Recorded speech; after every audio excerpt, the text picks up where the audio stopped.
Welcome back to the channel, everybody. This is, of course, A History of Caged Violence, the web series that shines a light on the dark days of MMA. We're going to get right back on the timeline train today by taking a closer look at UFC 7, an event where the evolution of the sport was still in motion, and although some things were certainly very much the same, like having 8 fighters from various disciplines that aren't at all made up, a super fight where 2 legends put the crowd to sleep, and commentary from a team of guys who are as dumbfounded watching this live as we all are more than a generation later.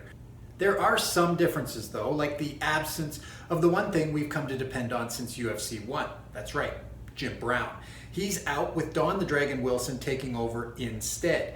And the one other thing we've come to depend on since UFC 2, alternates. While there were 6 alternate fighters, it's the first time none of them would be called on to either step in and merely compete, or perhaps even win the whole damn thing. Lead commentator Bruce Beck welcomes fans to what he calls the Olympics of the martial arts world, saying competing in the now about to celebrate its 2nd birthday UFC is a dream of a lifetime for the fighters, which can sometimes turn into a nightmare. He later calls it the House of Dreams and Pain, which is coincidentally the same name I gave my sleepy yet very aggressive grandfather's farm. We've got a stacked list of combatants vying for the 7th UFC title, and we've got a super fight between Superfight champ Ken "The Rock" Shamrock and UFC 6 winner Oleg "The Russian Bear" Taktarov.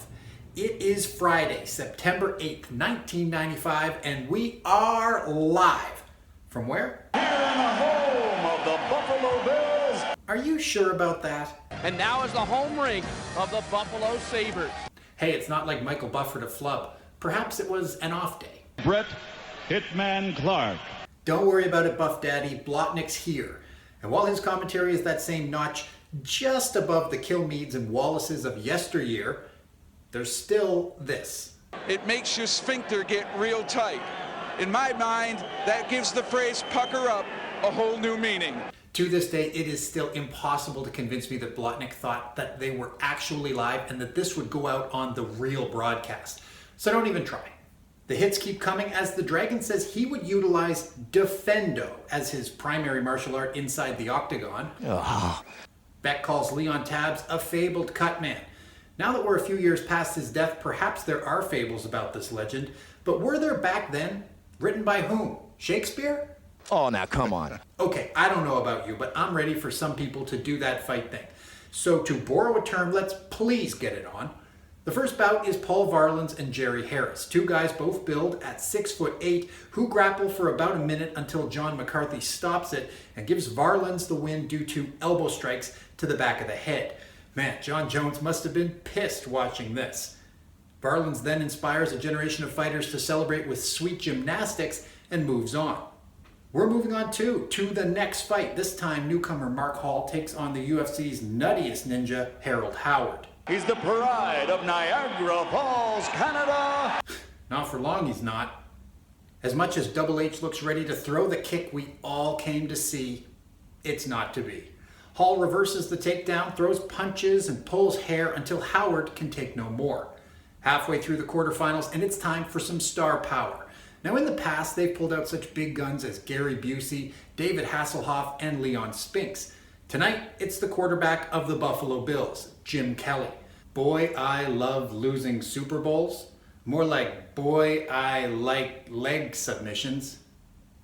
Yeah, that's the best I got, and I'm sorry. Okay, on to the other side of the bracket. REMCO PARDOEL is back. Now, after losing to Royce Gracie in UFC 2, he fought for the cycle in Japan, earning a win, a loss, and a no contest. Now he's up against Ryan Parker. What kind of fighter is he, you ask?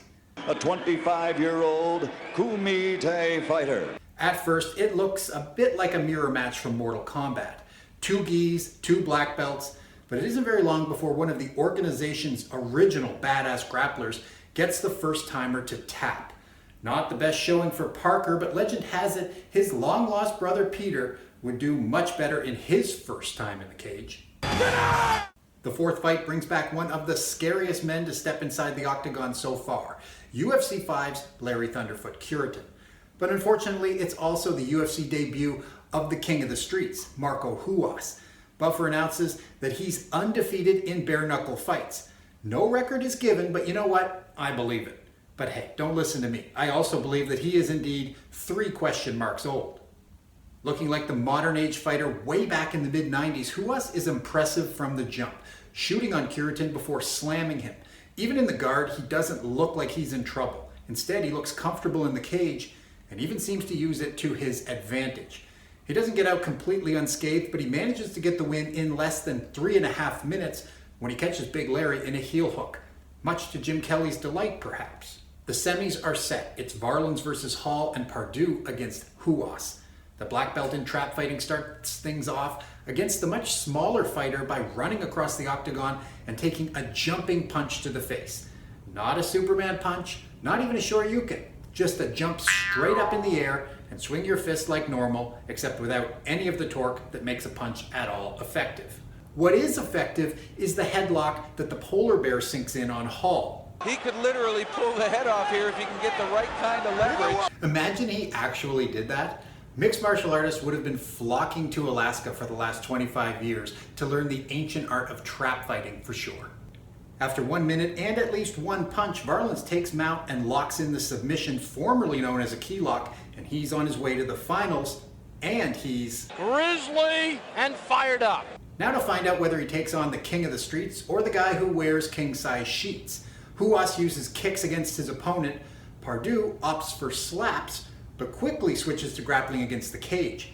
This goes on long enough for Blotnick to become obsessed with finding out what would happen if some foot stomping came to the UFC. What happens if RUAS stomped the big toe of PARDOEL? Oh, there's the stomp top. There's the heel. There's that toe stomp. When the fight hits the ground, RUAS reverses quickly, spends several minutes trying for a knee bar before transitioning to ground and pound, and eventually making PARDOEL tap to no strikes. So the finals are set. The king of the streets and the polar bear will do battle, but not before the Rock and the Russian bear have their super scrap. Now seems like a great time to pump the tires of their upcoming event. How do you honor 2 whole years of the Ultimate Fighting Championship? The Ultimate, of course. Yep, that's what they called it. Severn, Hackney, Beneteau, and Taktarov will all be back, so don't delay. Get your tickets at your local Blockbuster Music or Foley's Budget tapes and CDs today. You know what? Let's toss in an interview with Tank Abbott, because he's always got something sensical to say. I don't understand all those words. Meh, we tried. Remember the first super fight when Shamrock and Gracie grappled their way to a mind-numbing 36-minute draw? Well, that basically happens here this time too, except it's 3 minutes shorter. About a minute in, they go to the ground, Shamrock on top with Taktarov using an active guard from the bottom, and they stay that way until Big John stands them up at the 14.5-minute mark. They go back to the ground almost immediately, which garners some boos from the crowd, but after about as much time as a modern MMA round elapses, they're back on their feet. Shamrock seems stifled against a game grappler, but fares decently with standing strikes. You get the sense that Taktarov's game plan was just to let Ken wear himself out. Neither of these guys are great punchers or kickers. Which is only half bad in the case of Shamrock, as unbeknownst to the guys calling the fight, his decision to wear shoes has made kicking no longer an option. Don't you kick! Don't kick! Go! What was that? Don't kick. What was that? I don't know. 30 minutes and still no winner. Surely a 3-minute overtime will change that. Spoiler alert, it doesn't. The super fight has been declared a draw. Blotnick accurately explains that if it was a point contest, then Shammy would have won. But that's not what this was, so after 3 super fights, we have 2 draws. On to the main event. Varlins rushes his opponent as he's been known to do. RUAS keeps him at bay with leg kicks, something we haven't seen much of in the 8-sided cage just yet. Around the 2-minute mark, Goliath grabs David in a guillotine choke and lifts him literally off his feet. When RUAS escapes, he works to take the big man down, but eventually that futile effort is stopped and the fight is restarted. When Varlins returns a leg kick with one of his own, Don the Dragon Wilson keeps it real. How's his technique? Not good. RUAS, on the other hand, has great technique. He was brought in and touted as another Brazilian grappler, but he proves himself to be the most diverse fighter we've seen to date. At the 13-minute mark, he connects with a few stiff shots, and that's the beginning of the end. Big Paul can no longer stand, and Big John can no longer stand to watch the abuse. As he's hoisted in the air and handed his title belt, Wilson indicates that it's now been proven that striking can be used in the UFC. We fade to black while the sport seems to be headed in a bright new direction. I don't care who you are, UFC 7 is a lot of fun. The quarterfinals alone make it worth your while, with 4 unique submissions in relatively short fights, and perhaps the genesis of the mixed martial artist as we know them today, with the king of the streets entering the Octagon for the first time. If you haven't seen it, check it out. If you haven't liked this video, give it a thumbs up. And if you haven't subscribed, hit that big red subscribe button, and I'll see you here next time on A History of Caged Violence. All the best.